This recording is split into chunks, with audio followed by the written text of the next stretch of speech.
and welcome to this video on intercoder agreement.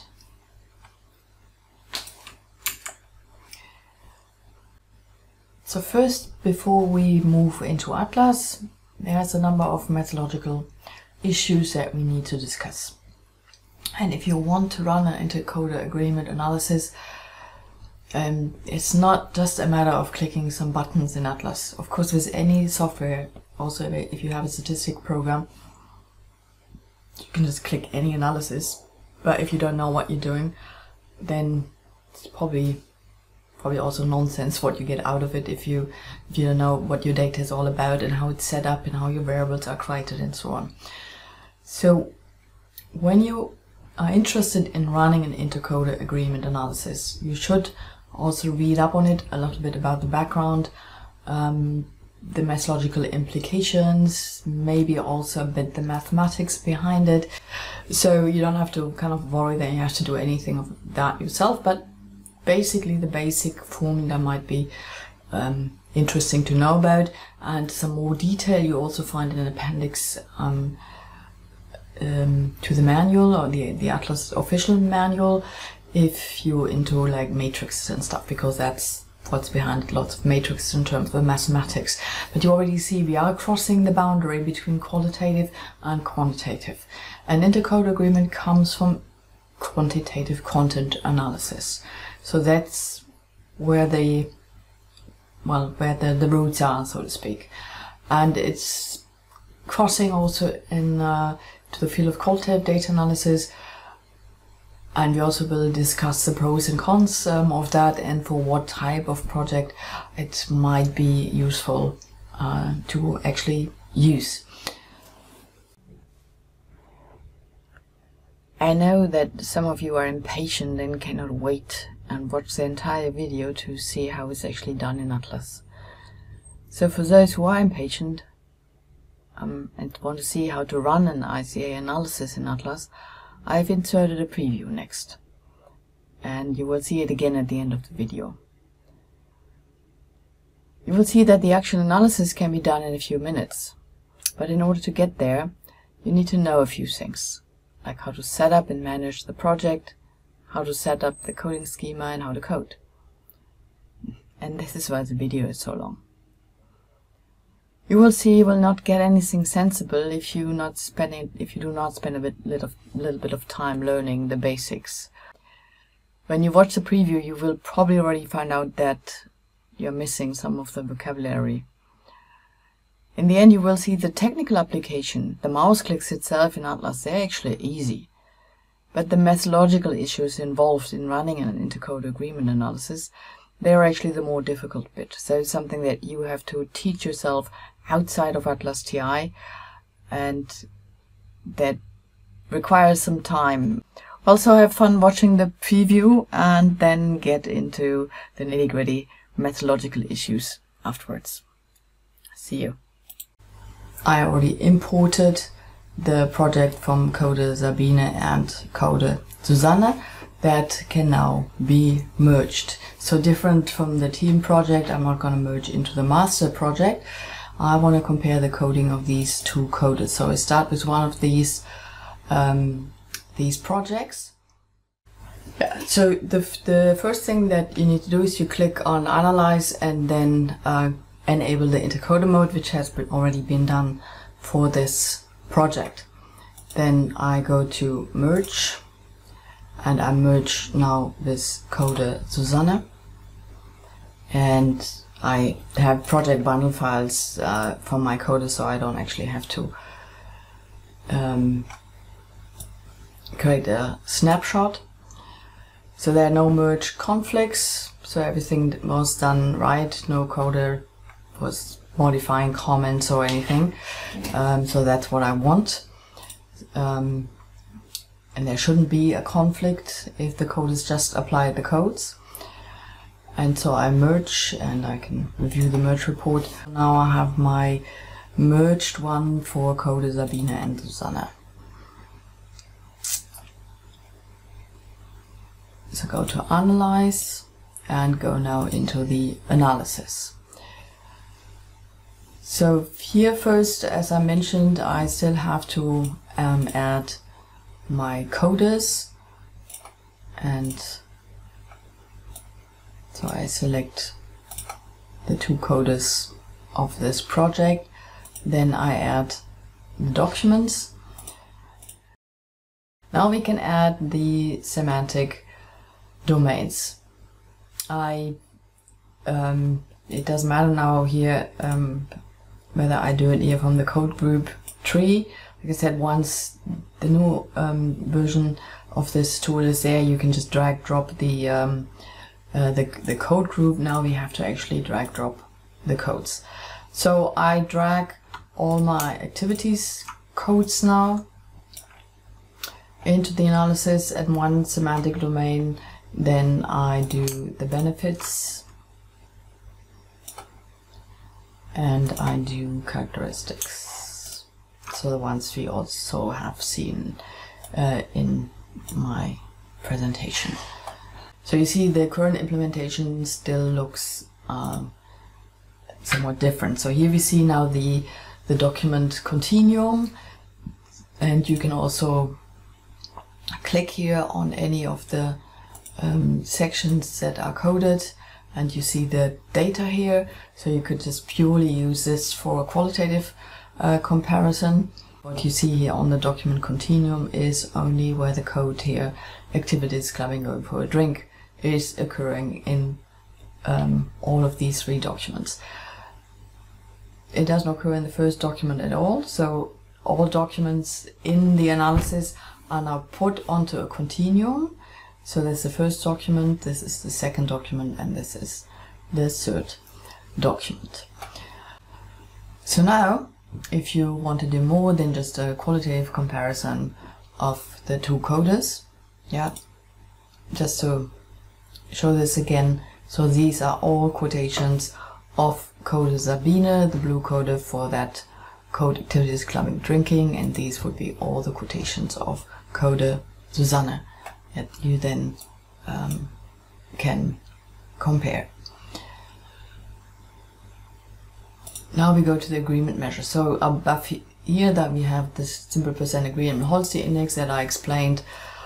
Do not take into account the chance agreement, so use them with care or maybe just for demonstration purposes.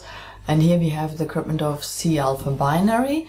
That is that first coefficient in the family of coefficients, where you just check for whether the codes have selected relevant material or not. We can do this here now, and then we get a alpha binary of 0.98. So, and here of 1. Like I mentioned, both coders actually received the same quotations, and then here some of it was modified by the coder, so it's not 100% 1. And then we go to the CU alpha and capital letters, and I just say it the small c, lowercase letters. So now I have the word. So we calculate the CU alpha now. So the CU alpha, that is for whether the coders were able to identify this domain activities as compared to benefits and characteristics. So we get 0.788, 656, and below here it cannot be calculated. So because within this domain we have non-mutual exclusive coding somewhere. In the current implementation of the ICA tool, it cannot calculate it. It just says, well, there is non-mutual exclusive coding, so we cannot calculate it. So the semantic domain characteristics is falling out of the equation, and now we get the overall CU alpha from the other 2 domains. And as I told you, yeah, it is not like just an average of these because of the possibility of multi-valued coding.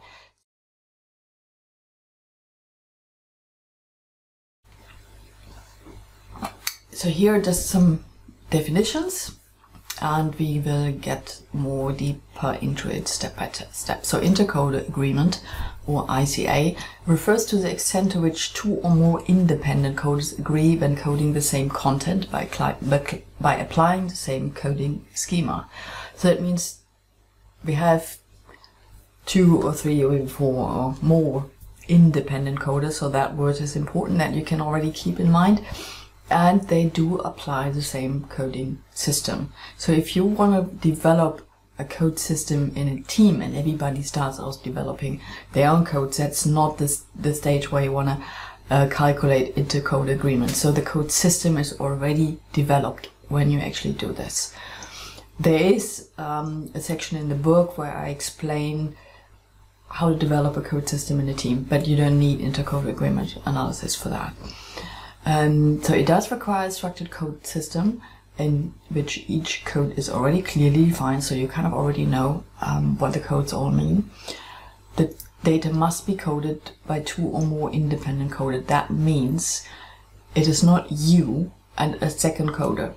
If you are the person who started to code your data and develop a code system, you need 2 other coders to then perform the intercoder agreement analysis. So you are the principal investigator that develops a code system, and then you want to see whether 2 or more other people can understand your codes and your code definitions, and whether they would apply the codes in the way they understand it to hopefully the same or similar data segments. And what you're comparing are the codings of the 2 other coders, so not your own coding. And that's what's meant with the word independent, because you're biased already because you have been developing the code system. Yeah, thus you need at least 3 people, and I already said that 1 person develops the coding system and 2 others that apply the codes. And all of this is based on the book by Krippendorff, Content Analysis, that came out in the 4th edition in 2019. So we do know that not all qualitative researchers embrace intercode agreement. Yeah, they feel that these standards from quantitative research tradition are forced onto them, and they kind of go more by the Cooper-Lincoln type criteria of credibility, transferability, dependability, and confirmability. So I take that more pragmatic perspective that is also explained in more detail by Rolf in 2006. So the more middle ground view is to regard qualitative studies basically on a continuum. We have the very interpretive type studies. Well, you don't need intercode agreement for that. But there are sometimes studies that have 30 codes, lots of data, and more descriptive type data. The codes are also more descriptive. They are clearly defined, and they have 6 student coders who need to code lots of data material. And what they basically want is the coding of the qualitative data, and maybe even quantifying it afterwards. But so that we have the whole range of projects, and it's not only that at the extreme end where you want to quantify qualitative data where it's applicable. There's also that range in between where you might actually consider, I do want to know whether I can actually rely on my codes to represent the phenomena I'm actually interested in. So look at this quote from Richards, Lynn Richards. Being reliable, to use the adjective, beats being unreliable. If a category is used in different ways, you will be unable to rely on it to bring you all the relevant data. So even yourself, if you start coding one way and over time you have a different understanding of the codes over time, and in 2 or 3 months you code your data differently, then it's also a source of unreliability, but it's intra-coded disagreement here. Hence, you may wish to ensure that you yourself are reliable, interpreting the code the same way across time, or that you can rely on your colleagues to use it in the same way. And that's what you're testing with intercoder agreement. I like that quote, being reliable is better than being unreliable. So here's some more reasons why intercoder reliability might be something that you want to analyze.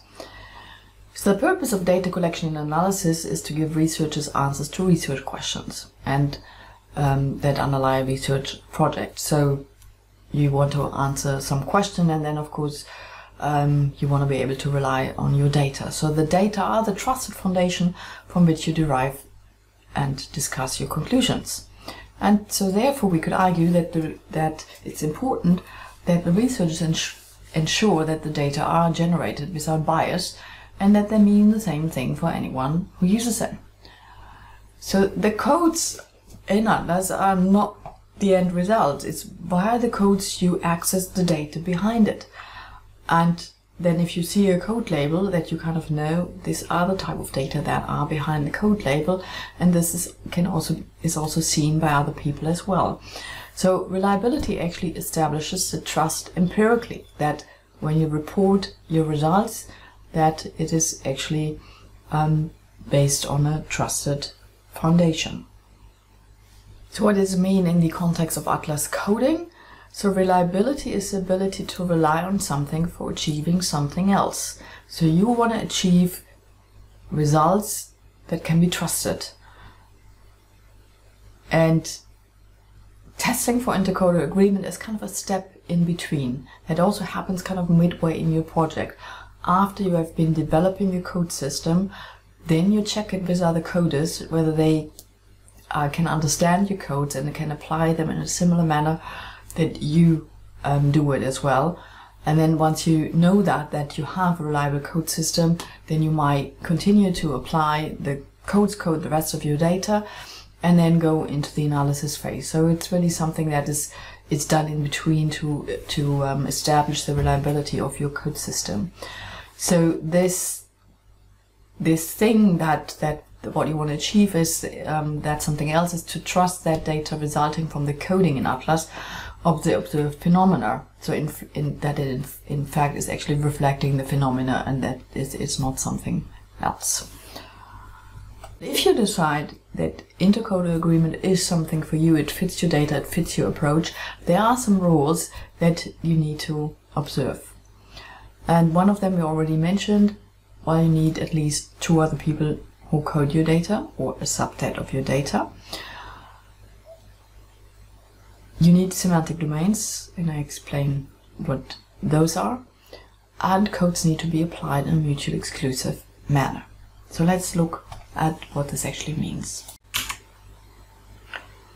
So now I introduce semantic domains. So ATLAS doesn't have like something specific that is a semantic domain. You kind of create it manually. So semantic domains by definition are logical and conceptually independent of each other, and that means, you know, they're different. They're about different themes or different things in your data, and so you can also combine them freely. So you can also think of them as like category with their subcategory. So it's basically something you code that is similar. Like here, everything about the best friend, or end of friendship, or characteristics of friendship. So basically it's just like one topic in your data that is about something similar. You know, so all the fruits, and then you have apple and pears and bananas and oranges and so. And then you maybe also have all the conditions in which they grow well. So there might be different things or similar things for all these different fruits that you have. The best way to handle this in ATLAS, as you might have seen elsewhere as well, also when I built up the coding system, is that you prefix everything that belongs to the same semantic domains. So you wouldn't code into the title code. The data are just coded into each of these subcodes of the domain. If you talk domain language, so it's something that you create by naming the codes.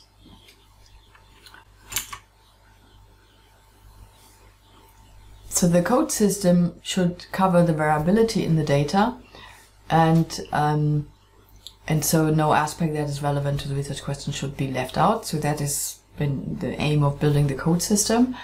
And so on the domain level, this means that all of the topics are covered, and on the subcode level, that means that the variability of what's happening within a domain is also covered, and nothing is left out. So all the data can be also sorted into those subcodes. Something you don't need to pay attention to if you don't calculate intercoder agreement is mutual exclusiveness.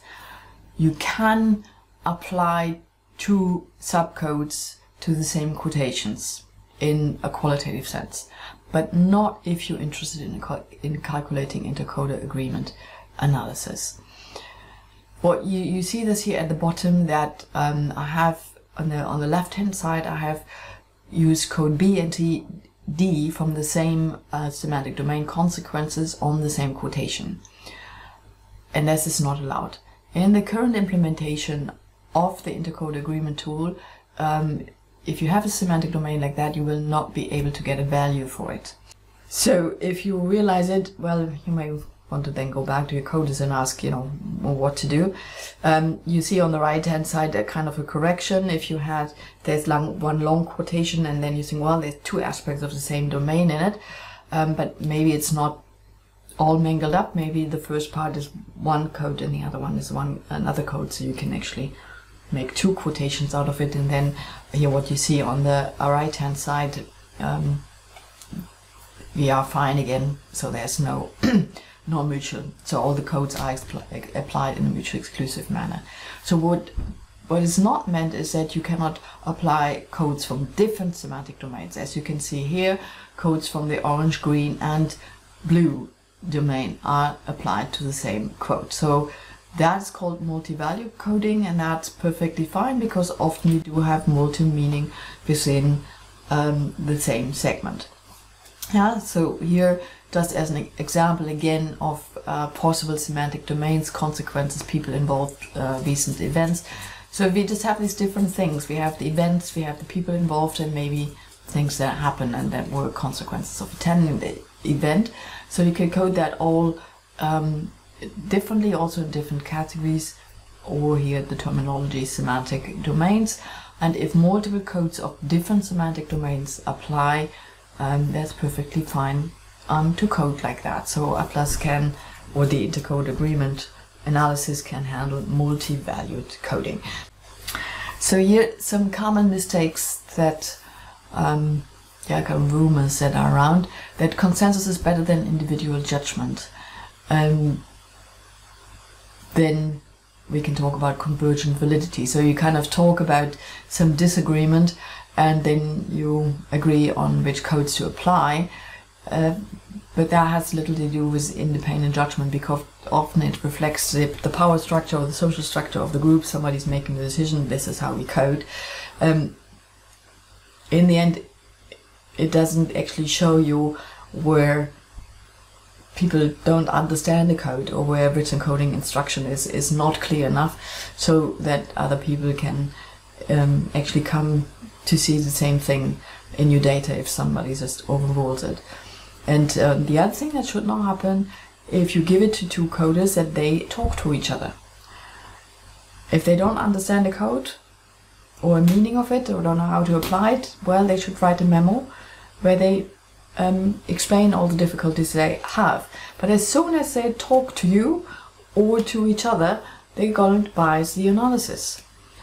Because first of all, also then maybe from the coding will be different from that point onward when they code, and basically it's not independent anymore. So you need two independent coders for that measure to be actually valid. And you also want them to understand your code and your code definition by just what you give them, the labels and the definition in the code comment field. And there might be multiple rounds, that's something I didn't mention yet, there might be multiple rounds of checking your code system, so until you get to a reliable code system. Because when the coefficient comes back bad or not so good, well then you can talk about the codes and the code definition and improve it. And then if you want to do it by the book, you need two other coders again who apply the modified code system until you get a satisfactory value for intercode agreement. So that is how the process evolves over time, and then when you can then say, now I do have a valid, a reliable code system.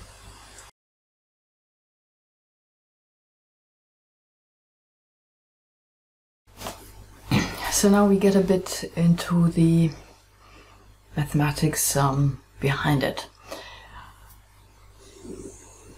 So agreement and disagreement is measured based on every character that is coded. So it's not based on quotations. So the documents are actually regarded as a textual continuum. And here the example is just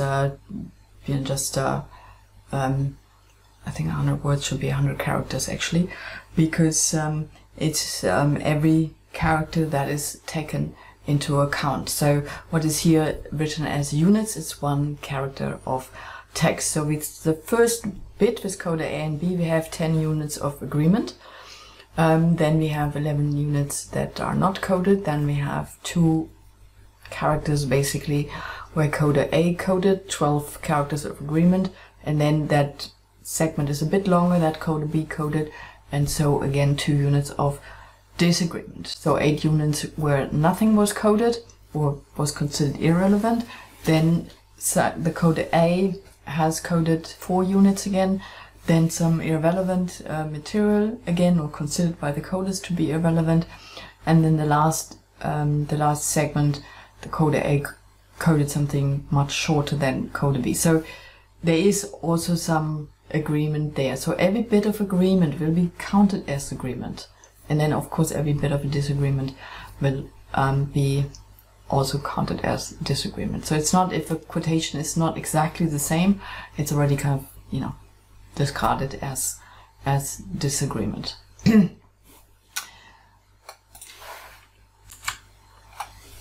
So this is the main formula that you at least should be aware of. So Krippendorff alpha is calculated as 1 minus observed disagreement by expected disagreement. And the reason behind the formula is as follows. If agreement is perfect, which means disagreement of course is 0, then we have 0 divided by whatever, doesn't matter, it's always 0. So we have 1 minus 0 is 1. So we have perfect agreement. So if we go to the other extreme, if coders don't pay attention to the text and they just drop the codes just by chance, then the observed disagreement that we see will be equal to the expected disagreement. That means we always will have some agreement or disagreement by chance. So even if, you know, we drop some codes on the text and coders don't pay attention, there will always be, you know, some agreement by chance, but that's why we calculate it with the observed and also the expected disagreement that is here within the formula. So if coders don't pay attention, then we can assume that the observed disagreement equals expected disagreement. So that will be 1, because we divide by the same number, whether 0.5 divided by 0.5 or 0.7 divided by 0.7 is always going to be 1. And then we get 1 minus 1, that is 0. So if you now look at how this is actually calculated, based on our simple example that you have on the top right, there's going to be a bunch of matrices that are calculated. And so we start with the middle one, with the observed one. So we have 120 units of irrelevant matter and 52 units of agreement and 14 units of disagreement. Yeah, here, so the relevant, irrelevant matter. And based on that, we can calculate the perfect agreement, which would be 134 and 66 here on not coding something, and here on the agreement of relevant matter. And then based on that, we can also calculate the expected agreement disagreement by chance. So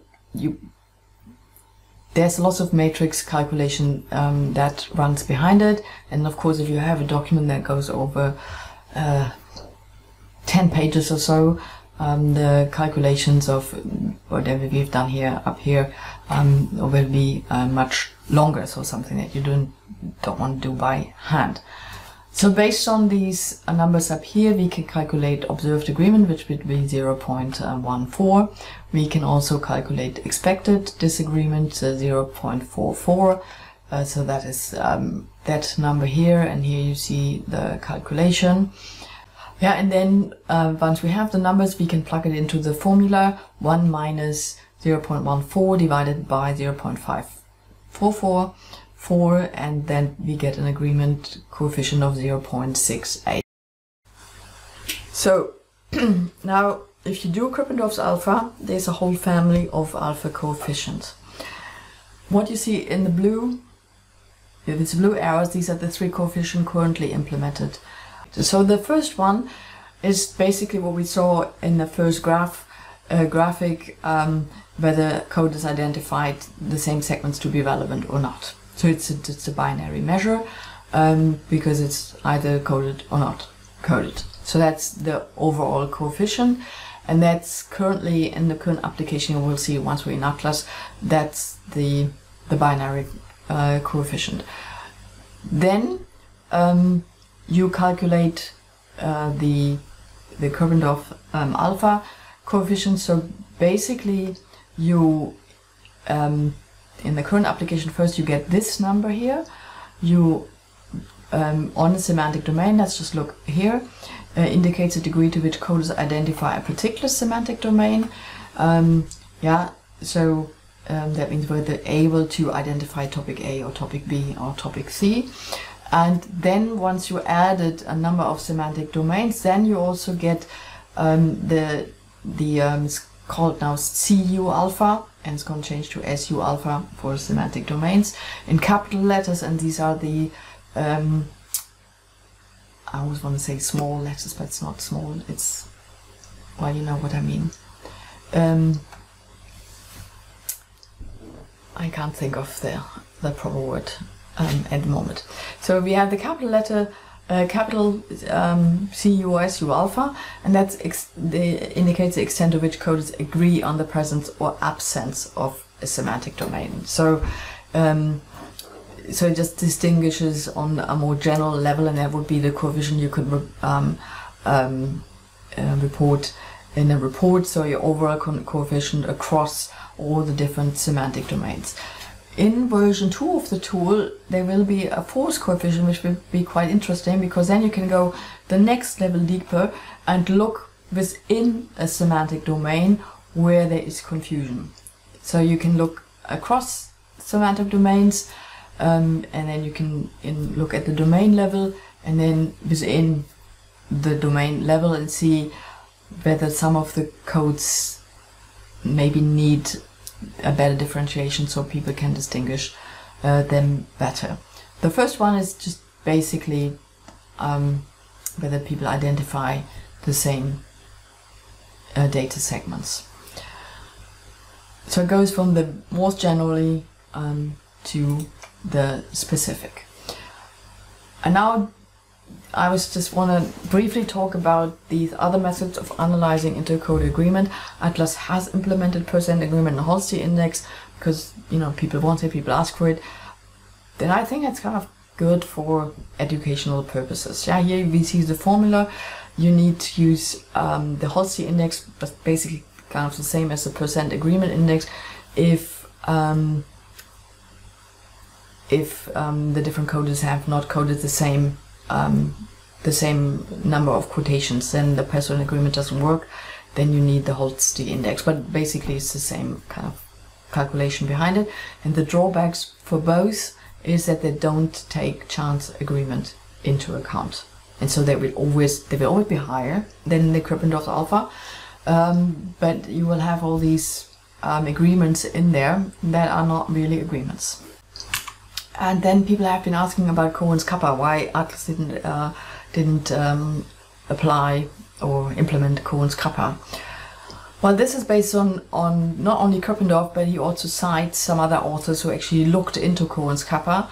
And basically the conclusion is it's a rather unfortunate modification of Scott's pi, and has a conceptual flaw in the calculation, as Kappa counts disagreement between observer preferences for available categories as agreement. So exactly the opposite, mixing up agreement and disagreement, that's not what we want. The advantage also of the Krippendorff's formula is that it's sensitive to different sample sizes and can also be applied to rather small samples.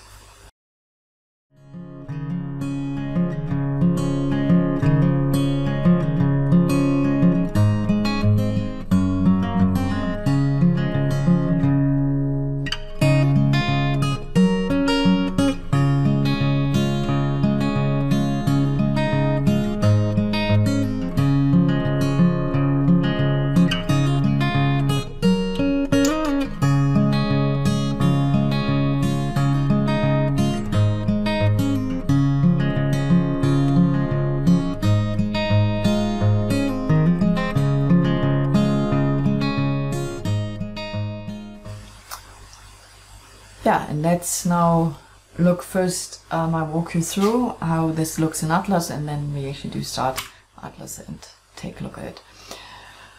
Please also do watch the video on how to set up a team project.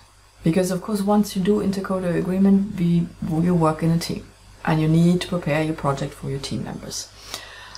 So if you are the principal investigator, you have set up the code system, and now you want two or more coders to code parts of the data. So you looked up the table with the sample size and then decide, oh, this is how many documents you need. So you can create a snapshot of your project.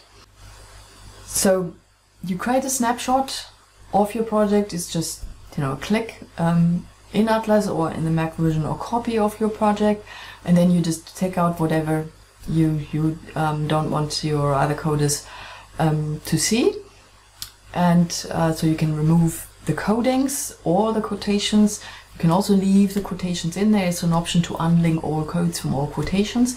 Then you would give your coders the documents, always the same ID, the codes, same ID, and also the quotations already.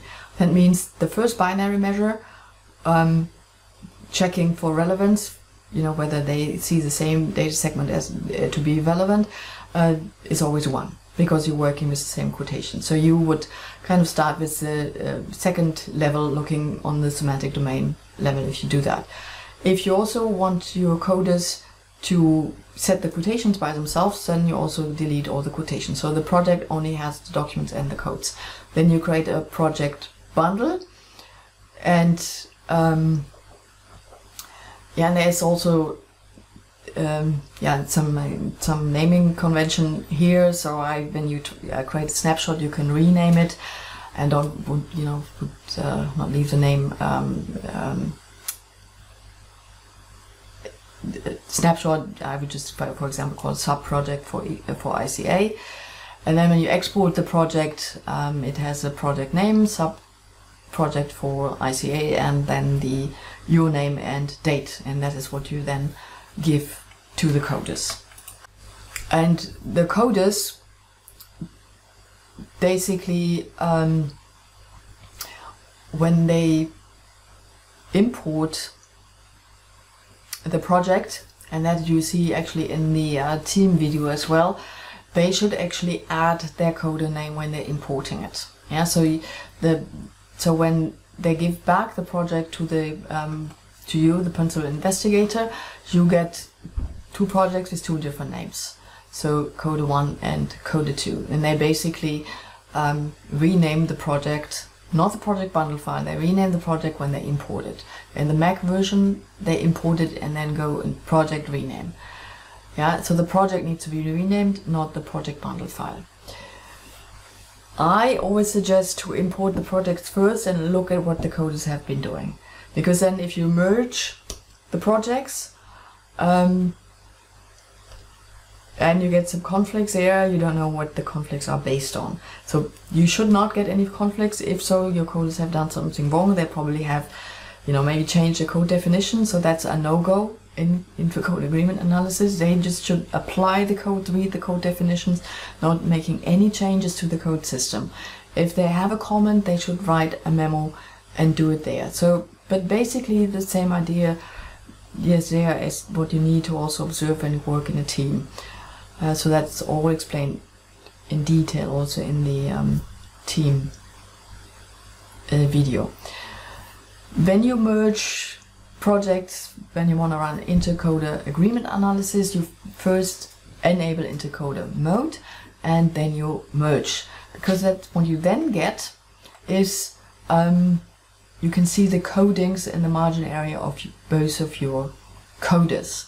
Yeah, so you will see the codings here and see, well, there is some disagreement here, there's some agreement, some disagreement here, and some agreement. So they have been using the same semantic domain.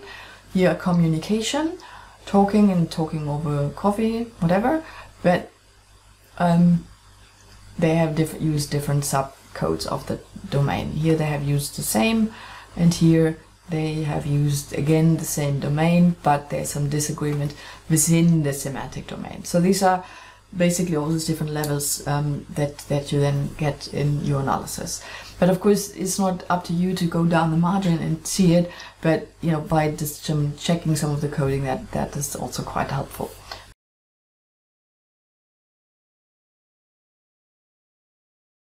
So here we are in Atlas now. And here we see the master project with the fully developed code system.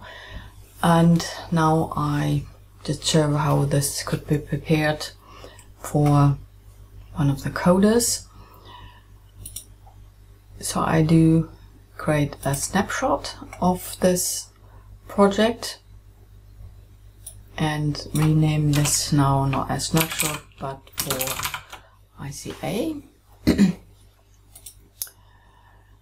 And so after you created a snapshot, the snapshot is opened in the background. You need to close the master file and then open the snapshot. Then I want to give only 3 documents to the coders, so I delete this document. And what I want to do here, or what was done actually with the product that had already been coded, the coders have been given the documents with the quotations and the code. So I remove all codings, and if you now look at the document, we have all the quotations there, we have all the codes, and if you look at the codes, it's all 0. So none of the codes has been applied now. So we can save this project now. I save this project now, and then we would export the project, create a project bundle file that you would then give to the coders.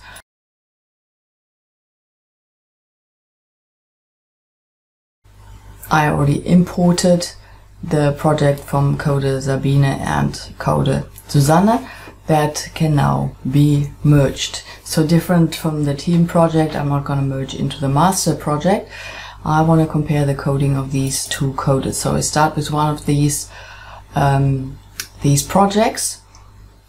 Yeah, so the first thing that you need to do is you click on Analyze and then enable the intercoder mode, which has already been done for this project. Then I go to Merge, and I merge now with coder Susanne, and I have project bundle files from my coder, so I don't actually have to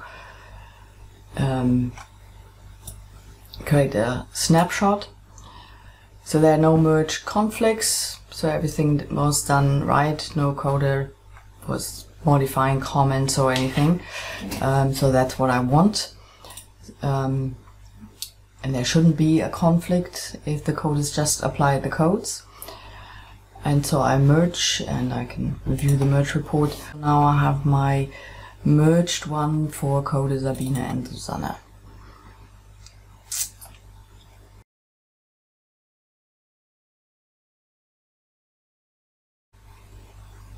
So go to Analyze and go now into the analysis.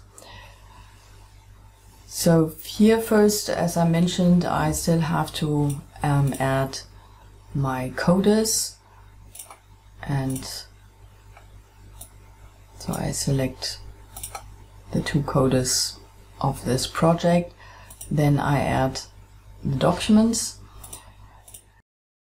Now we can add the semantic domains. It doesn't matter now here whether I do it here from the code group tree. Like I said, once the new version of this tool is there, you can just drag drop the code group. Now we have to actually drag drop the codes. So I drag all my activities codes now into the analysis at one semantic domain. Then I do the benefits and I do characteristics. So the ones we also have seen in my presentation. So you see the current implementation still looks somewhat different. So here we see now the document continuum, and you can also click here on any of the sections that are coded, and you see the data here. So you could just purely use this for a qualitative comparison. What you see here on the document continuum is only where the code here, activities, clubbing, going for a drink, is occurring in all of these 3 documents. It doesn't occur in the first document at all, so all documents in the analysis are now put onto a continuum. So this is the first document, this is the second document, and this is the third document. So now, if you want to do more than just a qualitative comparison of the 2 coders, yeah, just to show this again, so these are all quotations of code Sabine, the blue coder for that code activities, clubbing, drinking, and these would be all the quotations of code Susanne that you then can compare. Now we go to the agreement measure. So above here that we have this simple percent agreement Holsti index that I explained. Do not take into account the chance agreement, so use them with care or maybe just for demonstration purposes. And here we have the Krippendorff C alpha binary. That is that first coefficient in the family of coefficients, where you just check for whether the codes have selected relevant material or not. We can do this here now, and then we get a alpha binary of 0.98. So, and here of 1.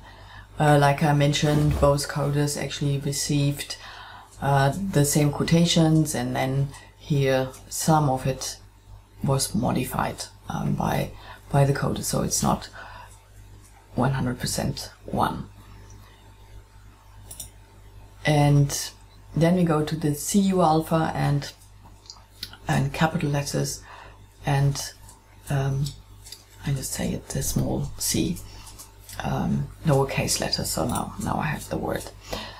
So we calculate the CU alpha now. So the CU alpha, that is for whether the coders were able to identify this domain activities as compared to benefits and characteristics. So we get 0.788 to 656, and below here it cannot be calculated. So because within this domain we have non-mutual exclusive coding somewhere. In the current implementation of the ICA tool, it cannot calculate it. It just says, well, there is non-mutual exclusive coding, so we cannot calculate it. So the semantic domain characteristics is falling out of the equation, and now we get the overall CU alpha from the other two domains. And as I told you, yeah, it is not like just an average of these because of the possibility of multi-valued coding. Let me now show you in the project of one of the coders where non-mutually exclusive coding was not observed, and how you can actually check that. So I'm here in the project of coder Sabine and look at the code co-occurrence explorer, and we already know the problem is with the semantic domain characteristics. So I don't have to look all the other ones. So if it's non-mutually exclusive, then it means I have some overlapping coding within from the same semantic domain, and as the way I handle it, it's all the same color, it's easy to spot. So here the benefits and type of best friend have been applied together with characteristics give and take. Here also not a problem, you immediately see it, it's all different colors, so that's all, it's multi-valued coding but not mutually exclusive coding. And yeah, so here we have a problem, characteristic trust and characteristic understanding. And of course with the next one, yeah, these two also occur. So this is where the problem is, and now we can check the data behind it, so you can actually check it quite quickly. And this is the problematic area here. We have that quotation here and that quotation here, and you see that is more or less, I think that is something you could correct as a project administrator, because it was done not with intention, because it's one character where it's overlapping. So you see, computers are quite precise. So we just have to adjust it now here, and then it should be also, I just move this also one character, and then we have no overlapping coding anymore. Yeah, here as well. So here it is actually both have been applied. So that other one was just by mistake. Here the coder didn't pay attention and applied trust and understanding. And I think the main aspect is trust, so I think that might also be easy to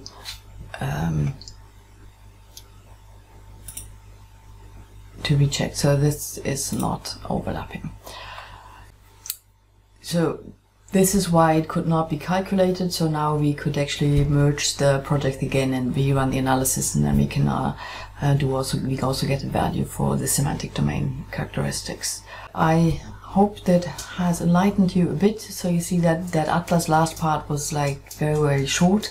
So running the analysis is not a big deal, but understanding everything that comes with it and that you need to be aware of, that's the bigger part actually in it. And all the calculation behind it, Atlas does that for you.